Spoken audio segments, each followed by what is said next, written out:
İcbari tibbi sığortadan faydalana bilirsinizmi? A. Həkimlər sığorta ilə gəldiyini görəndə az qala səni döysünlər.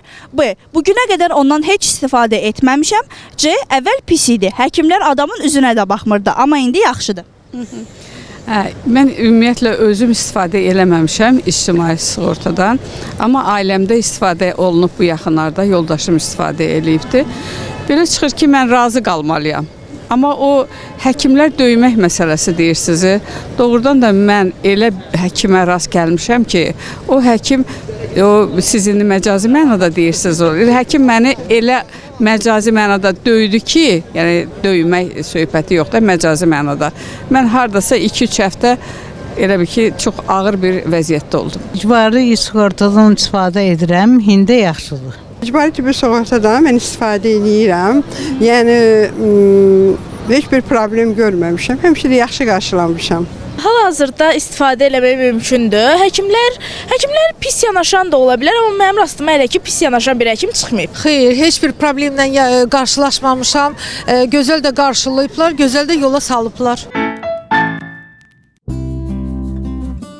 Sizcə səhiyyəmiz niyə iki qurum arasında bölünüb? A. Heç özləri də bilmir. B. Təbii və Səhiyyə Nazirliyi bir qurumdan birləşsə daha yaxşı olar.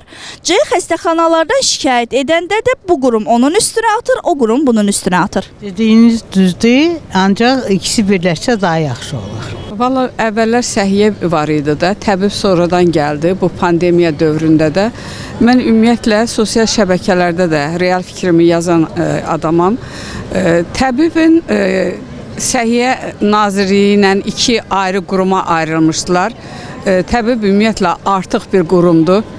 Ümumiyyətlə bu xalq üçün təbibin heç bir köməyi, heç bir xeyri olmadı. Onlar birləşib nə edəcəklər, hələ o da mənim üçün çox maraqlıdır. Bir söz deyə bilmərəm. Elə bir şeyə rast gəlməmişəm gəlməyinə. İndi onu mən deyə bilməm, birləşsə yaxşıdır, birləşməsə, yəni ona mən dəqiq bir fikir yürüdə bilmərəm sizin. Ancaq səhiyyəmiz indiki zamanda yaxşıdır. Mən xoşlayıram səhiyyəmizin işlərindən. Yəni heç bir vaxt mən çətinliyə rast gəlməmişəm. Xəstəxanalardan şikayət eləyəndə bu qurum o birisi qurum da bu birisinin üstünə atır. Məncə bu düzgün deyil.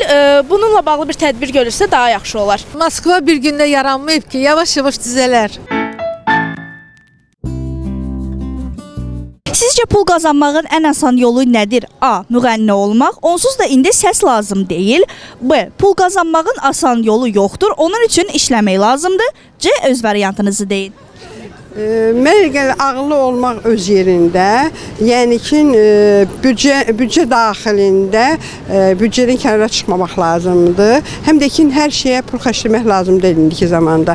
Yəni pul qazanmaq lazımdır, sərmayə əldə etmək lazımdır. Vəssalam. Mən istəyirəm ki, öz variantımı deyim, yəni müğənnidir, hansısa bir sahədir, nədir?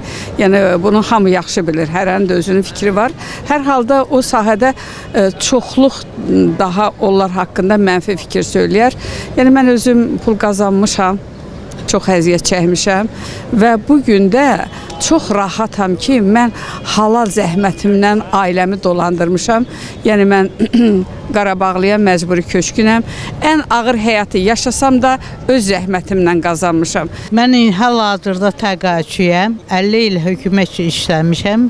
İndi isə yeni sahə ilə bizneslə məşğulam. Mən hal-hazırda onlayn bizneslə məşğulam və mənə görə pul qazanmağın ən yaxşı yolu budur. Çünki evdə oturaraq sadəcə olaraq pul qazanırsan, bir də görsən, yəni işləyirsən rahat şəkildə, dropshipping edirsən və s. və bununla belə kartına pul gəlir. Və bu üsul daha rahatdır. Həm evdəsən, universitetdən gəlirsən, tələbəsən, evdən rahat işləyirsən. Yəni hər şey digital platformaların üzərindədir.